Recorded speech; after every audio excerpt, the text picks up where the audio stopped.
చరిత్ర, సాహిత్యం, విద్య, విజ్ఞానం అనే అంశాలపై 1950వ సంవత్సరంలో ఆంధ్ర సారస్వత పరిషత్ హైదరాబాద్ సంస్థ వారు ఏర్పాటు చేసిన ఉపన్యాసాల్లో సుప్రసిద్ధ చరిత్ర పరిశోధకులు డాక్టర్ నేలటూరి వెంకటరమణయ్య గారు ఆంధ్రుల చరిత్ర అనే అంశంపై 2 ఉపన్యాసాలను ఇచ్చారు. మొదటి ఉపన్యాసం ఆగస్టు నెలలోనూ, రెండవ ఉపన్యాసాన్ని సెప్టెంబర్ నెలలోనూ చేశారు. ఈ ఉపన్యాసాలను పుస్తకంగా ప్రచురించారు ఆంధ్ర సారస్వత పరిషత్ వారు. ఇప్పుడు మీరు డాక్టర్ నెలటూరి వారి మొదటి ఉపన్యాసాన్ని వినబోతున్నారు. ఇందులో నేను అని వచ్చినప్పుడల్లా అది డాక్టర్ నేలటూరి వెంకటరమణయ్య గారిని సూచిస్తుందని శ్రోతలు గుర్తుంచుకోగలరు. డాక్టర్ నేలటూరి వెంకటరమణయ్య గారి ఉపన్యాసంలోని మొదటి అధ్యాయం భారతదేశ చరిత్ర, ఆంధ్రులు. ఆంధ్ర సారస్వత పరిషత్తు వారు నన్ను ప్రసంగించడానికి పిలిచారు. ఇందుకు వారికి నా కృతజ్ఞతలు. ఇది చరిత్రను వద్దనుకునే యుగం. ఇప్పటి వారికి పాతకాలపు సంగతులతో పనిలేదు. వారి దృష్టి ఫిజిక్స్, కెమిస్ట్రీ వంటి విషయాలపైనే లగ్నమైంది. ఉద్యోగ మార్కెట్టులో వీటికి ఉన్న విలువ చరిత్రకు లేదు. ఆర్థికాభివృద్ధి మాత్రమే అతి ముఖ్యమైనదని భావించే ప్రభుత్వాలు, అధికారులు అలాంటి అభివృద్ధికి ఉపయోగపడే చదువుల పట్లనే పక్షపాతం చూపుతున్నారు. ఇది ఆశ్చర్యమేమీ కాదు. యుద్ధానికి కావలసిన ఆయుధాలను చరిత్ర తయారు చెయ్యదు కదా. ప్రపంచాన్ని స్వాధీనం చేసుకొని తమ ప్రభుత్వ సంస్థాపన చేయడానికై ప్రపంచ శాంతికి భంగం కలిగించే యుద్ధ ప్రయత్నాల్ని చేస్తున్న రాజ్యాలు ఉన్నాయి, వ్యాపార సంస్థలు ఉన్నాయి. వీళ్ళు ఎప్పటికప్పుడు కొత్త మారణాయుధాల్ని కనిపెట్టే ప్రయత్నాల్లోనే ఉంటారు. కొత్త కొత్త విమానాలు, missiles, atom bomb, hydrogen bomb మొదలైన వాటిని ఉత్పత్తి చేస్తున్నారు. వీటిని వాడి తమ రాజ్యాధిపత్యాన్ని స్థాపించడానికి ఇతర దేశాల వారిని కష్టాల పాలు చేస్తూ ఉన్నారు. ఇవన్నీ మీకు తెలియని విషయాలైతే కావు. ఇలాంటి వాటిని సాధించడానికి ఫిజిక్స్, కెమిస్ట్రీ వంటి శాస్త్రాలే కావాలి. కనుకనే వీటికి ఎక్కువ ప్రాధాన్యత. వీటితో పోలిస్తే చరిత్రకారులకు ఆదరణ రోజురోజుకు సన్నగిల్లుతోంది. దీనివల్ల చరిత్రను చదవడం పట్ల కూడా ఆసక్తి తగ్గిపోతోంది. కడుపు నింపని చదువు అడవి కాచిన వెన్నలే కదా. చరిత్ర పట్ల ప్రజానీకానికి ఉన్న నిర్లక్ష్యమే మన విశ్వవిద్యాలయాల్లో కూడా కనబడుతోంది. బయాలజీ చదివే విద్యార్థుల సంఖ్యతో హిస్టరీ స్టూడెంట్స్ సంఖ్యను పోల్చి చూస్తే మీకే విషయం అర్థమైపోతుంది. ఇలాంటి పరిస్థితుల్లో ఆంధ్ర వాంగ్మయ పరిషత్తు వంటి సంస్థ చారిత్రక, సాంస్కృతిక విషయాల పట్ల అభిమానాన్ని ఉంచుకొని చరిత్ర పరిశోధకులను, రచయితలను ప్రోత్సహించడం ప్రశంసనీయం. భారతదేశ చరిత్ర, ఆంధ్రులు అనే విషయంపై ప్రసంగించమని నన్ను పరిషత్తు వారు ఆదేశించారు. వారు ఇచ్చిన అంశాన్నే భారతదేశ అభివృద్ధిలో ఆంధ్రుల పాత్ర ఎంత అన్న కోణంలో నుండి విశ్లేషించాలని నేను అనుకున్నాను. ఇదే దృక్కోణం నుండే విషయాన్ని ప్రస్తావిస్తాను.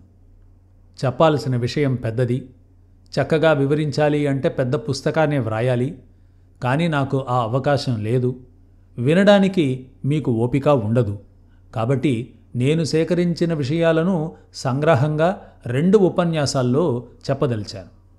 మొదటి ఉపన్యాసంలో రాజకీయ రంగంలో ఆంధ్రులు భారతదేశ అభ్యుదయానికి ఎలా తోడ్పడ్డారో వివరిస్తాను. రెండవ దాంట్లో ఆంధ్రులు భారతీయ సంస్కృతి పెంపుకు ఎలా కృషి చేశారో తెలుపుతాను. ఇంతకు ఆంధ్రులు ఎవరు, ఎక్కడివారు అన్న ప్రశ్నల్ని మొదట విచారించాలి. ఆంధ్రులు అన్న మాటకు 2 విధాలుగా అర్థాన్ని చెప్పవచ్చు.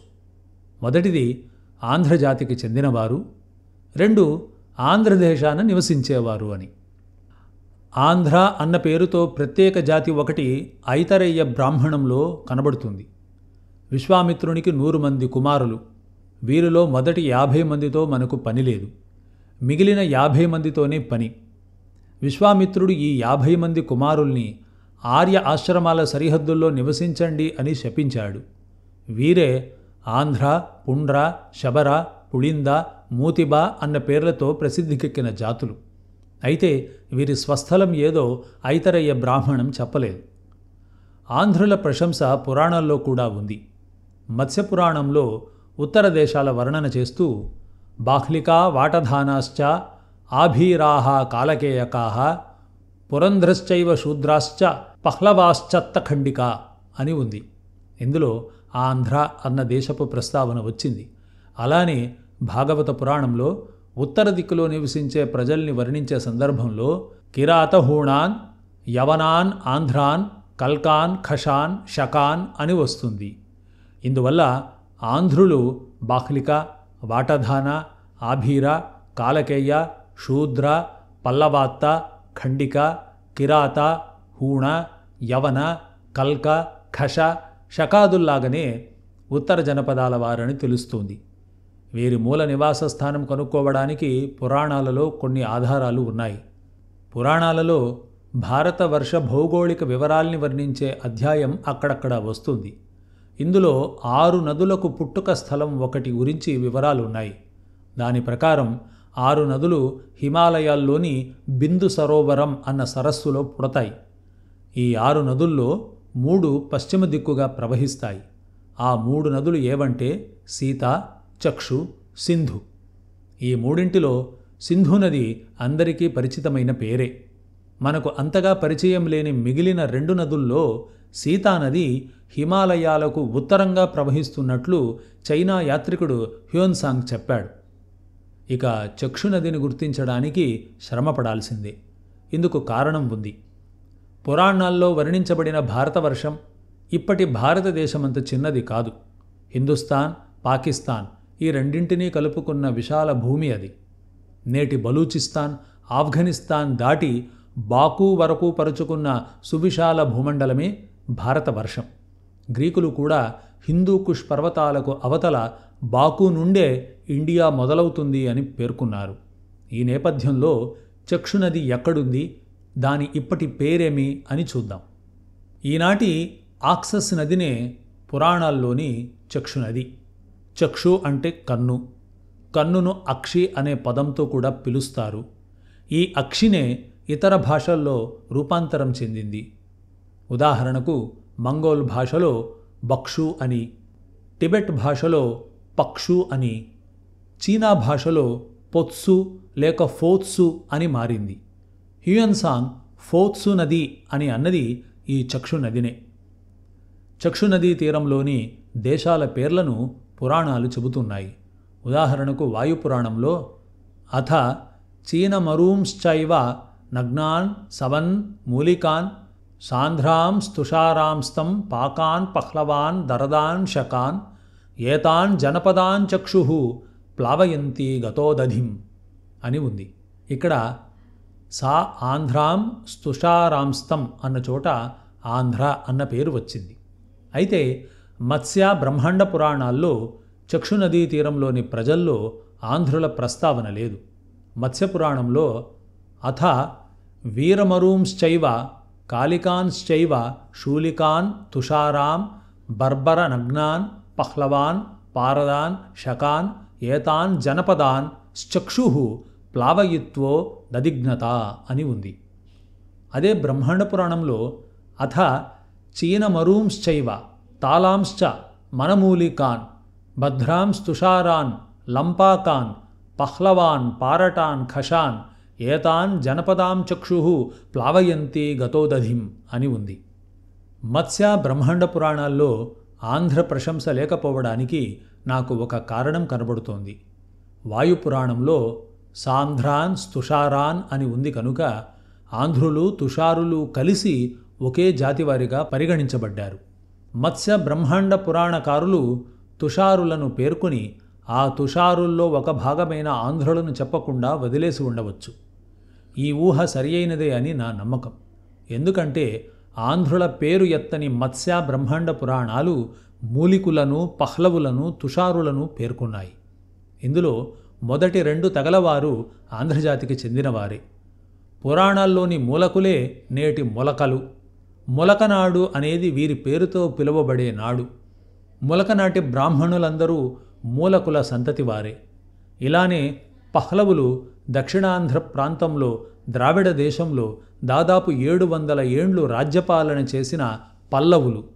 తుషారులు మాత్రం భారతదేశంలో కనిపించరు. బహుశా వీరు బాకు, మధ్య ఏషియా ప్రాంతాల్లోనే నిలిచిపోయారేమో. ఈ తుషారులే తర్వాతి కాలంలో తుఖారులుగా పిలువబడ్డారు. వీరి భాష తుఖార, ఇంగ్లీష్లో దీన్ని తుఖారిష్ అని పిలుస్తారు. ఈ భాషలోని కొన్ని రచనలు ఈ మధ్యనే దొరికాయి. ఈ తుఖారా భాష ఆర్యభాష కుటుంబానికి చెందిందే అని నిశ్చయంగా చెప్పవచ్చు. ఇంతవరకు చెప్పిన సారాంశమేమిటంటే, ఐతరేయ బ్రాహ్మణంలో ఆంధ్రుల ప్రస్తావన ఉంది, కానీ వారి మూలస్థానం ఏమిటో చెప్పలేదు.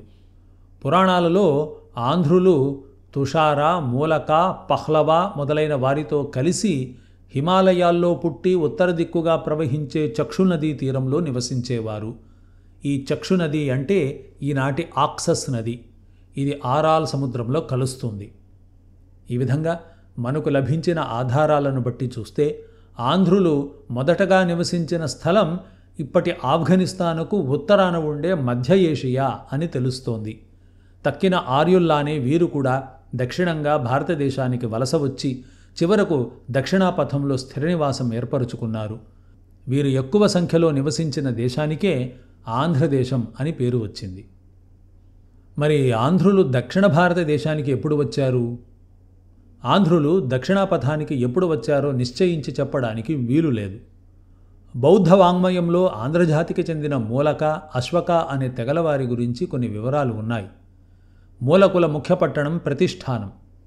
అశ్మక లేదా అశ్వకుల ప్రధాన నగరం పోతన్. ప్రతిష్ఠానం ఇప్పుడు పైఠన్గాను, పోతన్ బోధన్గాను పేర్లు మార్చుకున్నాయి.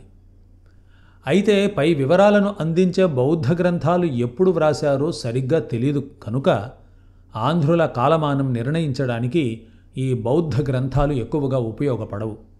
కానీ మౌర్యుల కాలం నాటికే ఆంధ్రులు దక్షిణాపథంలో ఉన్నారు అనడానికి ఆనాటి విదేశీయుల రచనలు సాక్ష్యంగా ఉన్నాయి. సెల్యూకస్ నికటార్ అనే గ్రీకు రాజు చంద్రగుప్త మౌర్యుని ఆస్థానానికి మెగస్తనీస్ అనే రాయబారిని పంపాడు. ఇతడు భారతదేశంలో తాను చూసిన, విన్న సంగతుల్ని చేర్చి ఇండికా అనే పుస్తకాన్ని వ్రాశాడు. ఇందులో ఆంధ్రుల గురించి వ్రాస్తూ ఆంధ్ర రాష్ట్రంలో 30 పట్టణాలు ఉన్నాయి. వీటికి భద్రమైన కోటలు రక్షణగా ఉన్నాయి. వీరి దగ్గర 1,00,000 సైనికులు, 2,000 గుర్రాలు, 1000 ఏనుగులు ఉన్నాయి అని అన్నాడు మెగస్తనీస్. చంద్రగుప్తుడు మౌర్య సామ్రాజ్యాన్ని స్థాపించింది సామాన్య శకపూర్వం 323లో అని మనకు ఖచ్చితంగా తెలుసు. అంటే అప్పటికే ఆంధ్రులు దక్షిణ భారతంలో గొప్ప రాజ్యాన్ని స్థాపించుకొని ఉన్నారన్నది కూడా ఖచ్చితం. అంటే శకపూర్వం 4వ శతాబ్దానికి ముందే వాళ్ళు ఇక్కడకు వచ్చి ఉండాలి. కనుక శకపూర్వం 5వ శతాబ్దం నాటికైనా ఆంధ్రులు దక్షిణాపథానికి వచ్చి ఉంటారని తాత్కాలిక నిర్ణయం చేయవచ్చు. ఇప్పుడు ఆంధ్రుల జాతి, శాఖలు, వీటి గురించి కొన్ని వివరాలు చెబుతాను. ఆంధ్రుల గురించి వాద ప్రతివాదాలు చాలా ఏండ్లుగా నడుస్తూ ఉన్నాయి. పరిశోధకులు పరస్పర విరుద్ధ సిద్ధాంతాలను ప్రతిపాదిస్తున్నారు. ఆంధ్రులు ఆర్యులు కారు, వారు ద్రావిడులని కొందరు వాదిస్తూ ఉన్నారు. కానీ ఇది సరికాదు. కాదు ఆంధ్రులు ఆర్యులే అని కొందరు చెబుతూ ఉన్నారు. ఈ రెండు పక్షాల వారు వారి వారికి అనుకూలమైన ఆధారాలను చూపి తమ వాదనల్ని చేస్తున్నారు. అయితే ఈ రెండు వాదనల్ని ఖండనమండన చేయడానికి ఇది వేదిక కాదు. కానీ దొరికిన ఆధారాలను బట్టి చూస్తే ఆంధ్రులను ద్రావిడులని అనుకోవడం కంటే ఆర్యులని అనడమే సరియైనదని తోస్తోంది. ఈ సందర్భంలో 2 ముఖ్యాంశాలను మనం దృష్టిలో పెట్టుకోవాలి. మొదటిది, ఇంతవరకు మనకు దొరికిన చారిత్రక ఆధారాలలో ఎక్కడా ఆంధ్రులు ఫలానా జాతివారు అని లేదు. శబర, పుళింద మొదలైన వారితో కలిపి ఐతరేయ బ్రాహ్మణంలో ఆంధ్రులను పేర్కొన్నందువల్ల ఆధునిక పరిశోధకులు కొందరు వీరిని అనార్యులుగా ఊహించారు. కానీ వాయుపురాణం ఆంధ్రులను తుషారులతో కలిపి ఆ ఇద్దరూ ఒకే జాతి వారిని సూచించింది. తుషారుల భాష ఆర్యభాషా కుటుంబానికి చెందిందని ఇంతకు మునిపే చెప్పాను. తుషారుల్లానే ఆంధ్రులు కూడా తుషారీయ భాషనో లేక అలాంటి వేరే భాషను మాట్లాడేవారు కావచ్చు. భాషను బట్టి జాతిని నిర్ణయించడం సరికాదని భాషా శాస్త్రవేత్తలు చెబుతున్నారు. ఈ న్యాయాన్ని అనుసరించి మనం ఆంధ్రులు జాతి వల్ల ఆర్యులు కాదని చెప్పదలిచినా వారు ఆర్యభాషా కుటుంబానికి చెందిన ఒక భాషను వాడే ప్రజలు అనేది ఒప్పుకోవలసిందే. ఆంధ్రులు ఒకే జాతి వారైనా వారిలో భేదాలు లేకపోలేదు. ఈ అంశం గురించి చరిత్రకారులు ఎక్కువగా దృష్టి పెట్టలేదు. దీనివల్ల విపరీత వాదనలు తల ఎత్తుతున్నాయి. పురాణాలన్నీ శాతవాహనులు ఆంధ్రులని ఘోషిస్తూ ఉన్నాయి. కానీ వారు ఆంధ్రులు కారని ఆధునిక చరిత్రకారులు కొందరు వాదిస్తూ ఉన్నారు. దీనికి ముఖ్య కారణం శాతవాహనులు తమ శాసనాల్లో ఎక్కడా తాము ఆంధ్రులమని చెప్పుకోకపోవడమే. రాజులు తమ శాసనాల్లో తమ వంశాన్ని కులాన్ని చెప్పుకోవడం పరిపాటి. అంతేకాని జాతిని పేర్కొనే అలవాటు ఉండినట్టు కనపడదు. కనుక శాతవాహనులు తమ శాసనాల్లో తమ జాతి గురించి చెప్పనంత మాత్రాన వాళ్ళ ఆంధ్రులు కాకపోరు. ఆంధ్రజాతిలో ఎన్నో గణాలు ఉన్నాయి. ఒక్కొక్క గణానికి ప్రత్యేకమైన పేరు ఉండేది. వాటిలో శాతవాహన గణం ఒకటి.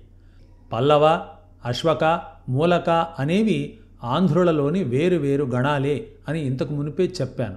వీళ్ళు కాక కళింగ, సాలంకాయన, బృహత్పలాయన, ఇక్ష్వాకు, హిరణ్మక, పూగి మొదలైన గణాలు కొన్ని ప్రాచీన ఆంధ్రదేశ శాసనాల్లో పేర్కొనబడ్డాయి. అలానే ఇతర జాతుల వారు ఎందరో ఆంధ్రులతో కలిసిపోయి కాలక్రమంలో ఆంధ్రులైపోయారు. ఆంధ్రులు దక్షిణాపథానికి వచ్చినప్పుడు ఇది నిర్జన ప్రదేశం కాదు. రామాయణ కాలానికే దీనికి జనస్థానం అనే పేరు ఉండేది. ఇది చరిత్రకు పూర్వయుగం నాటి మాట.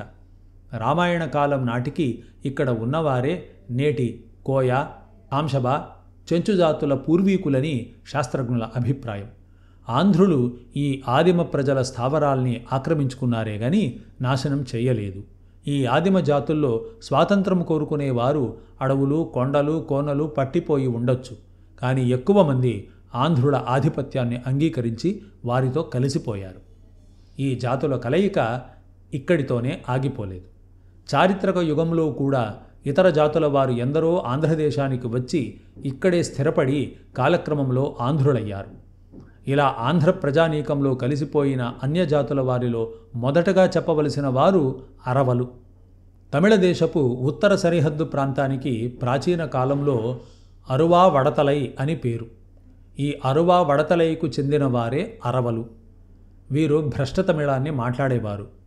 ఈ అరువా వడతలైకు దక్షిణాన పాలార్ నది, ఉత్తరాన కృష్ణానది హద్దులుగా ఉండేవి. ఈ రెండు నదుల మధ్య ప్రాంతమే అరువా వడతలై. ఇందుకు ఆధారాలు ఉన్నాయి. ఈ విధంగా అరవలు ఆంధ్రులకు దక్షిణాన ఉండే పొరుగువారు. వీరి భాష తమిళాన్ని పోలి ఉన్నా దాన్ని తమిళమని పిలవక అరధమం అని నామకరణం చేశారు ఆంధ్రులు. ఆ మాటే నేటికి నిలిచిపోయింది. క్రమక్రమంగా ఆంధ్రులు దక్షిణ దిక్కుగా వ్యాపించడం మొదలెట్టారు. ఇప్పటి ద్రవిడ మండలం వరకు ఉన్న ఆ వడతలై ప్రాంతాల్ని ఆక్రమించుకున్నారు. అరువా వడతలై ఆంధ్రదేశంలో కలిసిపోయింది. అక్కడి ప్రజలు ఆంధ్రులయ్యారు. ఈ అరవల తర్వాత ఆంధ్రులుగా మారిన జాతి తమిళులు. ముఖ్యంగా చోళమండలం నుండి వచ్చిన వారు ఆంధ్రులుగా మారారు. కరికాల చోళుడు దక్షిణ ఆంధ్రాన్ని జయించి స్వాధీనం చేసుకున్న తర్వాత అతని సంతతి వారు కొందరు నేటి కడప జిల్లాలోని రేనాటి సీమలో స్థిరపడ్డారు. వీరినే రేనాటి చోళులు అని పిలుస్తారు. వీళ్ళ సంతతి పెరిగి అభివృద్ధి చెంది తెలుగు చోడులు అన్న పేరుతో ఆంధ్రదేశమంతా వ్యాపించారు. తెలుగు చోడులు ఆంధ్రదేశ అభివృద్ధిలో గొప్ప పాత్రను పోషించారు. వీరికి రేనాడు ఒక్కటే ముఖ్యస్థానం కాదు. పొత్తపి, నిడకల్లు, పెడగల్లు, యాతగిరి, వర్ధమానపురం, కొణిదెన, నెల్లూరు, సిద్ధవటం మొదలైన వాటిని తమ కేంద్రాలుగా చేసుకున్నారు. చోళమండలం నుండి వచ్చి రేనాటిలో నెలకొన్న వాళ్లలో చోళరాజు కుటుంబమే కాక వారి సేవకులు, ఆశ్రితులు, సైనికులు, ఇతర ఉద్యోగులు కూడా ఉన్నారు. ఆంధ్రదేశంలో తమిళుల రాక ఇక్కడితో ఆగిపోలేదు. తూర్పు చాళుక్య కాలంలో అరవ రాజ్యాధిపతులతో కొంత సంబంధం ఏర్పడింది. ఈ కాలంలో కూడా తమిళులు ఆంధ్ర ప్రాంతాల్లోకి వచ్చారు. గొణగ విజయాదిత్యుని కాలంలో తమిళులు ఆంధ్రదేశంలో మళ్లీ వచ్చారు. రెండవ చాళుక్య భీముడు తన కూతురు కుందవ్వను చోళరాజు పరాంతకుని కొడుకైన రంజయుడికి ఇచ్చి పెళ్లి చేశాడు. ఈ కుందవ్వ కుమారుడు దానారణవుడు వంబవ్వ అనే తమిళ రాజకుమార్తెను పెళ్లి చేసుకున్నాడు. దానారణవుడు చనిపోయాక చాళుక్యుల అధికారం ముగిసింది. ఇతని కుమారులైన మొదటి శక్తివర్మ, విమలాదిత్యులు తమ కుటుంబాలతో సహా చోళరాజ్యంలో 27 ఏళ్లపాటు ఆశ్రయం పొందారు.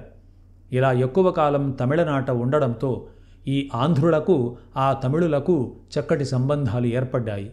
అంతేకాదు తమిళ పద్ధతులు ఆచారాల పట్ల మక్కువ ఎక్కువైంది కూడా.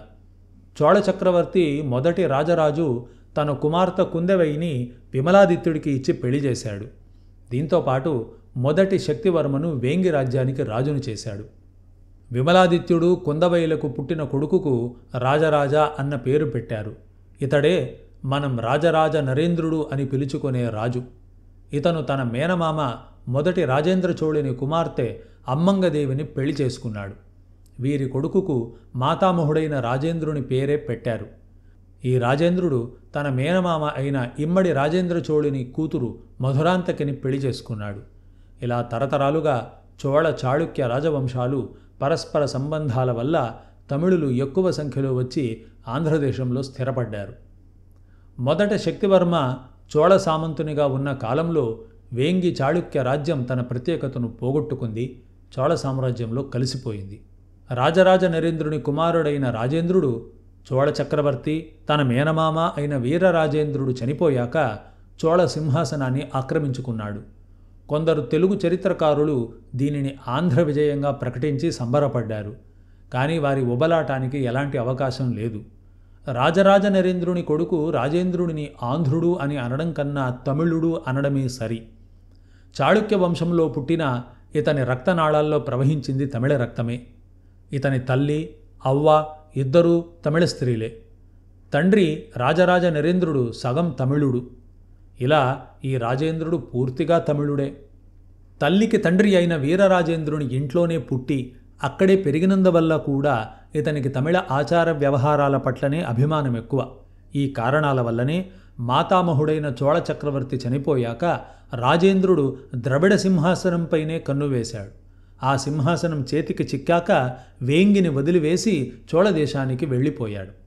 ఒకవేళ రాజకీయ కారణాల వల్లనే తెలుగు నేలను వదిలి తమిళ సీమలకు వెళ్ళాడు అని చెప్పుకున్నా తన అసలు కులగోత్రాలను వదులుకోవడంలో అతని తమిళ అభిమానం కంటే వేరే కారణమేదీ కనపడదు. చాళుక్యుల గోత్రం మానవ్యస గోత్రం. కానీ రాజేంద్రుడు తన చాళుక్య గోత్రమైన మానవ్యసాన్ని వదిలిపెట్టేసి చోళుల గోత్రమైన కాశ్యప గోత్రాన్ని చెప్పుకున్నాడు. తల్లిదండ్రులు ఇచ్చిన రాజేంద్ర అన్న పేరును వదిలేసి కులోత్తుంగ చోళ అన్న పేరును పెట్టుకున్నాడు. తన తండ్రి మొదలుపెట్టిన ఆంధ్ర మహాభారత అనువాదాన్ని ముందుకు తీసుకువెళ్ళక అసంపూర్ణంగా వదిలేశాడు. కానీ తమిళ కవులకు కల్పవృక్షమయ్యాడు. కులోత్తుంగ చోళుని ఆస్థానంలో ఎందరో తమిళ కవులు గొప్ప తమిళ కావ్యాలను వ్రాశారు. జయం కొండర్ వ్రాసిన కలింగత్తుప్పరణి కులోత్తుంగుని కాలం నాటి ఉత్తమమైన కావ్యం. ఇలా కులోత్తుంగ చోళుని సంతతి వారందరూ ఆ తమిళ అభిమానాన్ని కొనసాగించారు. వీరికి చాళుక్య చోళులు అని చరిత్రకారులు కొత్త పేరును పెట్టారు. ఈ చాళుక్య చోళుల కాలంలో చోళ ఉద్యోగులు, సైనికులు తండోపతండాలుగా వచ్చి ఆంధ్రసీమల్లో స్థిరపడ్డారు. ఇప్పుడు మనం చూస్తున్న ద్రావిడ బ్రాహ్మణుల పూర్వీకులు కొంచెం ఇంచుమించుగా ఈ కాలంలో వచ్చిన వారే. చాళుక్య చోళయుగం ముగిసిన వెంటనే ఈ ద్రావిడ వాహిని పలుచనబడింది గాని పూర్తిగా ఎండిపోలేదు. మత ప్రచారం కోసం ఎందరో ద్రావిడులు ఆంధ్రకు వచ్చారు. ఇక్కడే కొత్త శిష్యవర్గాన్ని కుదుర్చుకున్నారు. పూర్తిగా తెలుగునాటనే స్థిరపడ్డారు. వీరిలో ముఖ్యులు రామానుజ వైష్ణవ మతాచార్యులు.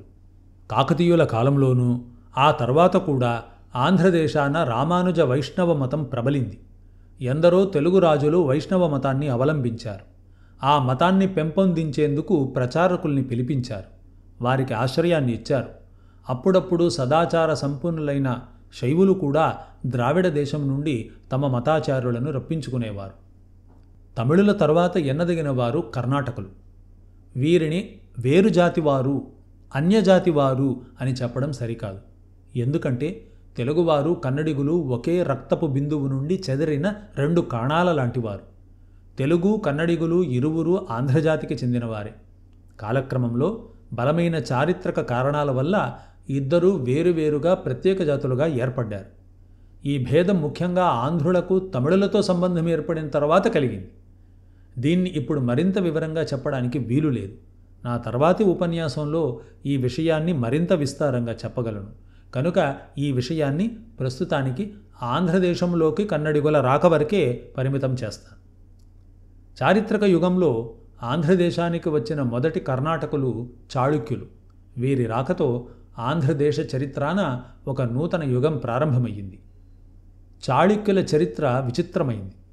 వీరు కర్ణాటకులే అయినా వీరి చరిత్ర ఆంధ్రదేశాన ప్రారంభమవుతుంది. ఇక్ష్వాకు నరపతుల కాలాన వారి ఏలుబడి క్రింద ఉండిన హిరణ్మకులు అనే తెగవారు కడప మండలంలోని జమ్మలమడక ప్రాంతాలను పాలించేవారు.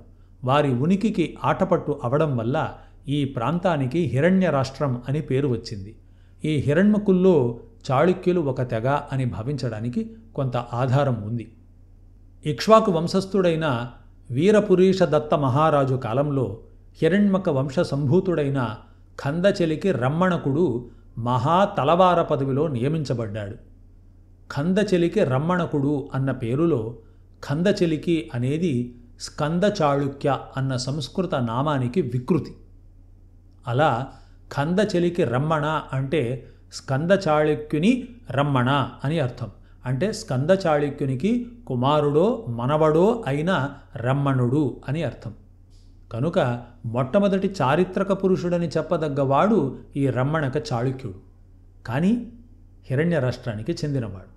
ఈ సందర్భంలో మనం గుర్తు చేసుకోవలసిన అంశం ఇంకొకటి ఉంది. సామాన్య శకం 11వ శతాబ్దంలో తూర్పు చాళుక్య రాజుల శాసనాల్లో కనిపించే చాళుక్య వంశ పరంపరలో చాళుక్య వంశానికి మూలపురుషుడైన వాడు విజయాదిత్యుడు.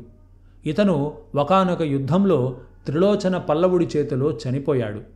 ఈ యుద్ధం జమ్మలమడుగు ప్రాంతంలోనే జరిగింది. భర్త చనిపోయే సమయానికి గర్భిణి అయిన విజయాదిత్యుని భార్య తలదాచుకున్నది ముడివేమ అగ్రహారంలో. ఇది ఇప్పటి జమ్మలమడుగు తాలూకాలోని ఉంది. అలానే విజయాదిత్యుని కుమారుడైన విష్ణువర్ధనుడు పెద్దవాడైన తరువాత నందా భగవతిని ఆరాధించిన చాళుక్య గిరి కూడా ఇక్కడే ఉంది. తూర్పు చాళుక్య రాగి శాసనాల్లో కనిపించే చాళుక్య వంశావళిలో విజయాదిత్యుని ఉదంతం ఒక కల్పన మాత్రమే అని కొందరు పరిశోధకులు చెబుతున్నారు. వీరు అలా అనడానికి కొన్ని బలమైన కారణాలు ఉన్నాయి. కనుక విజయాదిత్యునిది కల్పిత కథ అని అనుకున్నా కూడా చాళుక్యుల చరిత్ర హిరణ్య రాష్ట్రంతోనే ప్రారంభమైంది అనడంలో కూడా సత్యం ఉంది. చాళుక్యులు మొదట్లో ఆంధ్రదేశంలో భాగమైన హిరణ్య రాష్ట్రంలో ఉన్నారు. మరి వారు కన్నడిగులు ఎలాగయ్యారు అన్న ప్రశ్న వస్తుంది. ఈ ప్రశ్న రావడంలో వింత ఏమీ లేదు. ప్రాచీన ఆంధ్రదేశ విభాగాన్ని తెలుసుకుంటే ఈ ప్రశ్నకు సమాధానం సులువుగా దొరుకుతుంది. సామాన్య శకం ప్రారంభంలో కృష్ణానదికి దక్షిణాన తూర్పు సముద్రం తీరం నుండి పశ్చిమాన కోలారు మండలం వరకు గల దేశాన్ని ఆంధ్రపథం అని పిలిచేవారు. మనకు తెలిసినంత వరకు ఇది 4 రాష్ట్రాలుగా విభజించబడింది. మొదటిది తూర్పున ఉన్న కర్మరాష్ట్రం. దీనికి పశ్చిమాన హిరణ్య రాష్ట్రం. ఈ హిరణ్య రాష్ట్రానికి పశ్చిమాన కన్నాడు. చివరగా ఇప్పటి బళ్ళారి ప్రాంతంలో శాతవాహన రాష్ట్రం. వీటిలో మనం ముఖ్యంగా గమనించాల్సింది కన్నాడు. దీనికే కన్న విషయం అని కూడా పేరు. ఆంధ్రిక అనే నది ఈ కన్నాడు లేక కన్న విషయం గుండా ప్రవహించేది. నేటి హంద్రీనే అప్పటి ఆంధ్రికా నది. ఇది తుంగభద్రా నదికి ఉపనది. కర్నూలు దగ్గర తుంగభద్రలో కలుస్తుంది. దీనివల్ల ప్రాచీన కాలంలో కర్నూలు పరిసర దేశానికే కన్నాడు అనే పేరు ఉండేదని తెలుస్తోంది. కన్నాడు అనేది కర్ణ అనే పదం నుండి పుట్టింది. కర్ణనాడు అంటే కర్ణరాజులు ఏలిన రాష్ట్రం. ఈ రాష్ట్ర విభాగం విజయనగర కాలంలో కూడా ఉండింది. అప్పుడు దీనికి కర్ణాటసీమ అని పేరు. చాళుక్యులు ఈ రాజ్యాన్ని జయించి ఇక్కడ స్థిరపడినందువల్ల వాళ్ళు కర్ణాటకులయ్యారు. చాళుక్యుల పుట్టిన ఊరు ఏదైనా వారు తీరాంధ్ర దేశానికి వచ్చింది ఈ కన్నడ భూమి నుండే. సామాన్య శకం 545 ప్రాంతంలో మొదటి పులకేసి బిజాపూర్ మండలంలోని వాతాపిని జయించాడు. పశ్చిమ చాళుక్య సామ్రాజ్యానికి పునాది వేశాడు. ఇతని మనవడైన రెండవ పులకేసి సుప్రసిద్ధ వీరుడు, అద్వితీయ పరాక్రమశాలి, నేర్పరి అయిన దండనాయకుడు. సైన్యాలను సమీకరించడంలోనూ, వ్యూహరచన చేయడంలోనూ, యుద్ధరంగంలో శత్రువులపై దండును నడిపించడంలోనూ అతనికి పోల్చదగిన వారు ఆ కాలంలో ఎవ్వరూ లేరు. ఈ రెండవ పులకేసి ఎన్నో రాజ్యాలను జయించాడు. ఆ రాజుల నుండి కప్పాలను వసూలు చేశాడు. అయితే ప్రస్తుతం మనం అతని వేంగి విజయం గురించి మాత్రమే చెప్పుకుందాం. సామాన్య శకం 624వ సంవత్సరంలో వేంగి దేశంపై దండెత్తి వచ్చి అక్కడ రాజ్యం చేస్తున్న దుర్జయ వంశస్థుల్ని ఓడించాడు రెండవ పులకేశి. తన తమ్ముడైన కుబ్జ విష్ణువర్ధనుడికి ఆ వేంగి రాజ్యాన్ని ఇచ్చి వెళ్ళిపోయాడు. ఇలా తీరాంధ్ర దేశాన కొత్త రాజ్యం ఒకటి పుట్టుకొచ్చింది. దీనికే తూర్పు చాళుక్య రాజ్యం అని పేరు.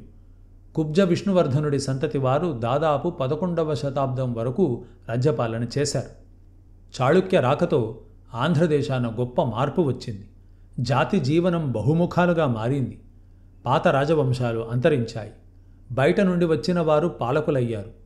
ఈ మార్పు కేవలం రాజకీయమే కాదు, కొత్త రాజ్యాల స్థాపనతోనే అది ముగిసిపోలేదు. చాళుక్యులు కన్నడిగులు.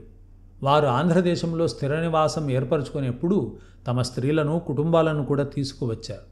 తమ అధికారాన్ని నిలుపుకోవడానికి సైన్యాలను వెంట తెచ్చుకున్నారు. వీళ్ళందరూ కన్నడిగులే. వీరి అధికారం క్రింద రాజ్య నిర్వహణ కోసం వచ్చిన ఉద్యోగులు కూడా కన్నడ భూమి నుండే వచ్చారు.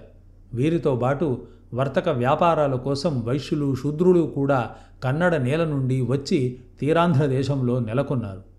కొత్తగా పుట్టిన తూర్పు చాళుక్య రాజ్యం వల్ల కర్ణాట, ఆంధ్ర దేశాల మధ్యన రాకపోకలు ఎక్కువయ్యాయి. రెండు దేశాల ప్రజలకు గట్టి బంధం ఏర్పడింది. దీని ఫలమే కర్ణాటక ఆంధ్ర ప్రజా సమ్మిశ్రణం. ఆ తర్వాత వచ్చిన వాళ్లలో మహారాష్ట్రులు ఉన్నారు.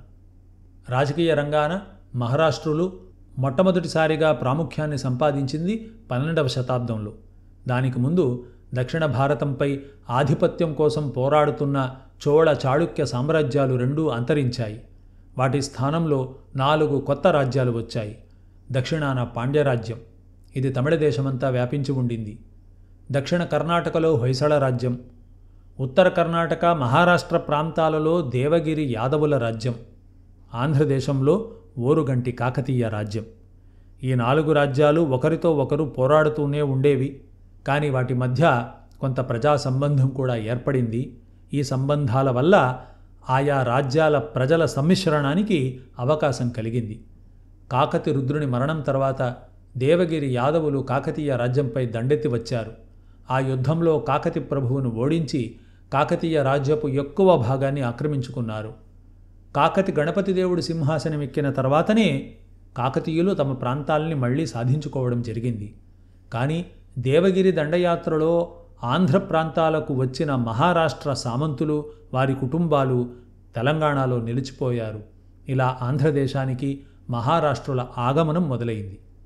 ఆ తర్వాత వచ్చిన మహమ్మదీయుల పాలనా కాలంలో మహారాష్ట్రులతో సంబంధం మరింత ఎక్కువయింది.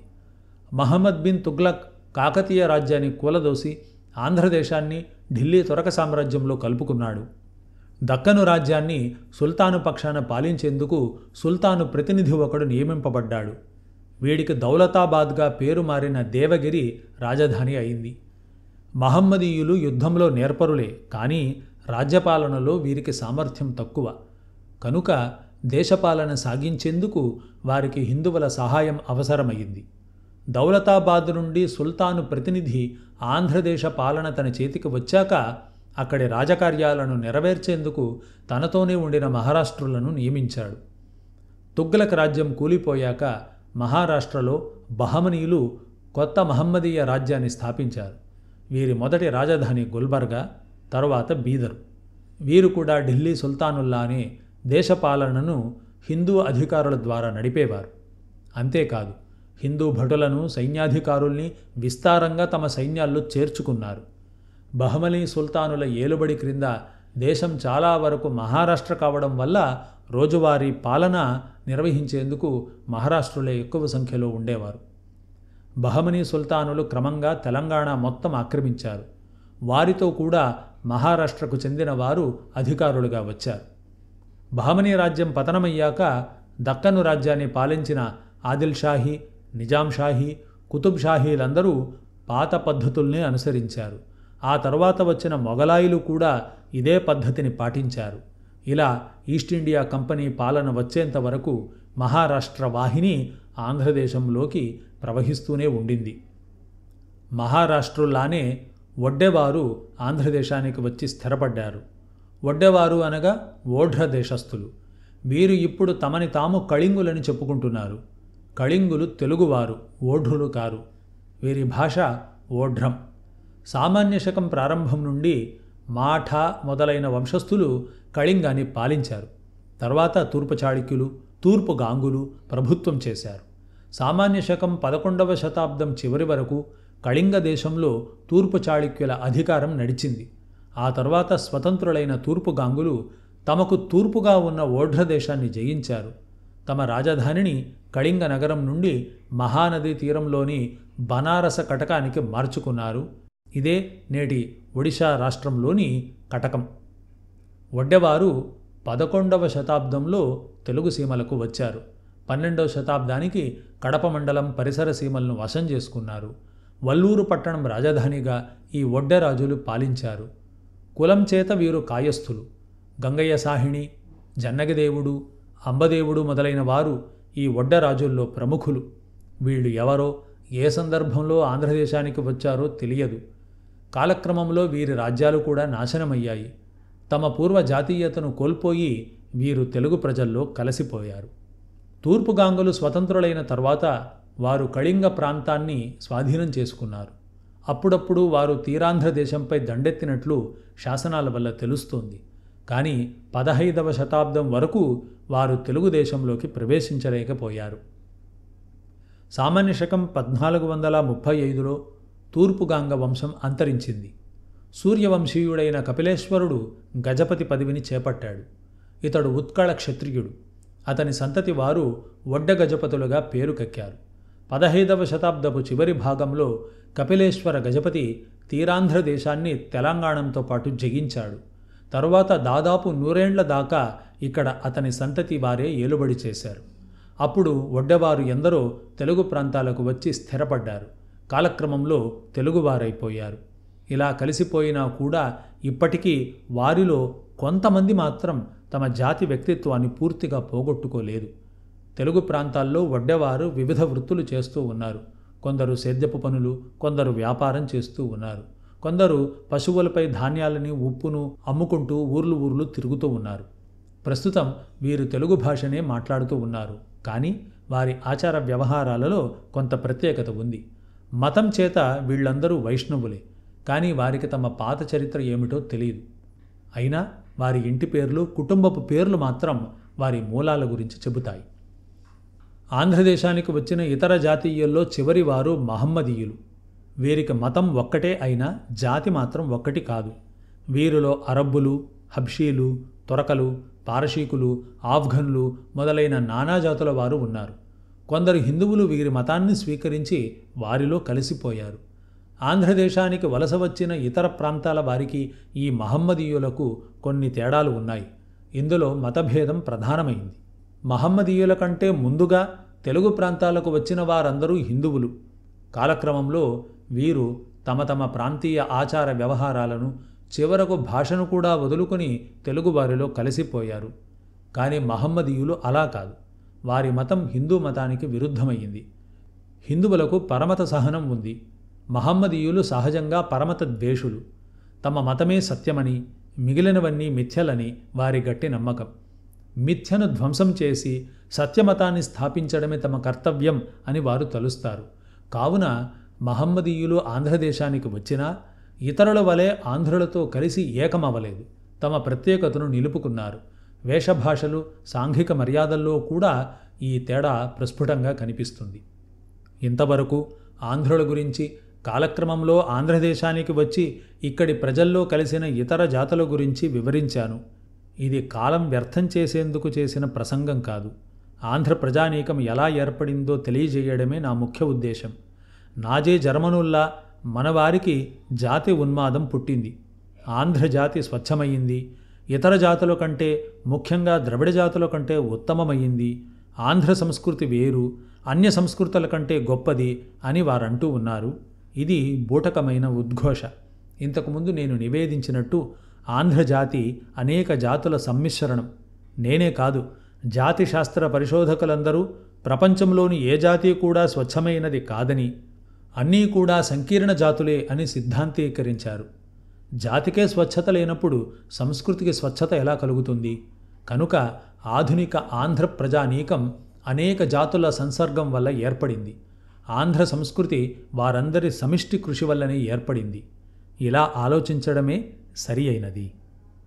ఈ కార్యక్రమం మీకు నచ్చినట్టయితే, ఇందులోని అంశాలు ముఖ్యమైనవని మీకు అనిపిస్తే దయచేసి ఇతరులతో పంచుకోండి. అలా పంచుకోవడం ద్వారా అందరికీ ఉపయోగపడే చారిత్రక విజ్ఞానం ఎందరికో చేరవేసిన వాళ్ళు మీరవుతారు. ఇలా వీలైనంత ఎక్కువ మంది ప్రజలకు ఈ మంచి సమాచారాన్ని చేరవేయడంలో మీరు మాకు సహకరిస్తారని ఆశిస్తూ సెలవు తీసుకుంటూ ఉన్నాను. ఇట్లు మీ కడప రఘోత్తమరావు.